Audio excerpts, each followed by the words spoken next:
Pasi ka mbetur edhe vetëm 5 ditë deri në afatin përfundimtar, përkatësisht deri më 15 korrik, kur vendi duhet të përmbushë edhe pikën e 10 të agjendës reformuese që ka të bëjë me ndryshimet në kodin zgjedhor, ende nuk ka asnjë lëvizje konkrete në këtë drejtim. Deputeti VMRO-DPMN-s Bojan Stojanovski ju ka bërë thirrje të gjitha partive politike opozitare, duke përfshirë edhe ata deputet të Aleancës për Shqiptarët e Arben Taravarit dhe ata të Zjadin Selës, që të ulen dhe të dakordojnë në lidhje me këtë çështje, duke shtuar se VMRO-DPMN do ta mbështesë çdo zgjidhje ligjore për të cilën do të bien dakord partitë opozitare.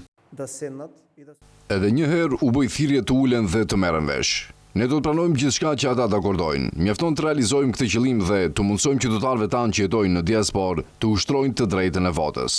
Ndërka që reagimet të mënjëhershme kanë vijuar nga partitë opozitare maqedonase, nga LSDM thonë se nuk janë kundër të drejtës së diasporës për të votuar, por janë kundër modeleve të pakontrolluara të votimit që mund të hapin hapësirë për keqpërdorime zgjedhore. Zëdhënëse kësaj partie Bogdan Kakuzeska tha se kryeministri Hristijan Mickoski dhe VMRO-DPMN po përpiqen të mashtrojnë opinionin përmes çështjes së ndryshimeve të kodit zgjedhor dhe votimit të diasporës. Mickoski e di shumë mirë pse e shtyn këtë zgjidhje.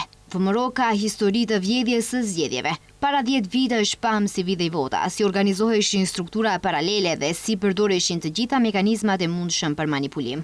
Për ta vjedhja e parave dhe vjedhja e votave është e njëjta gjë dhe në të dy rastet bëhet fjalë për krim. Tani kur nuk u funksionojnë më skandalet e rreme dhe devijimet, përpiqen përmes kodit zgjedhor të sigurojnë një mekanizëm të ri manipulimi. Me anë të një statusi në Facebook, kanë reaguar edhe nga partia tjetër opozitare Levica, të cilët akuzojnë VMRO-DPMN se po e përdor çështjen e votimit të diasporës për interesa partijake, duke pretenduar se shpallja e diasporës si vija e vetme e kuqe lidhet me rënien e mbështetjes për partinë në pushtet.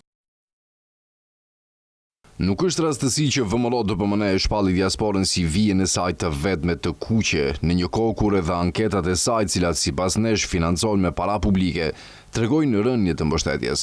Në vend që të përballet me pakënaqësi në rritje në vend, Mickoski duket se po kërkon shpëtimin politik jashtë shtetit.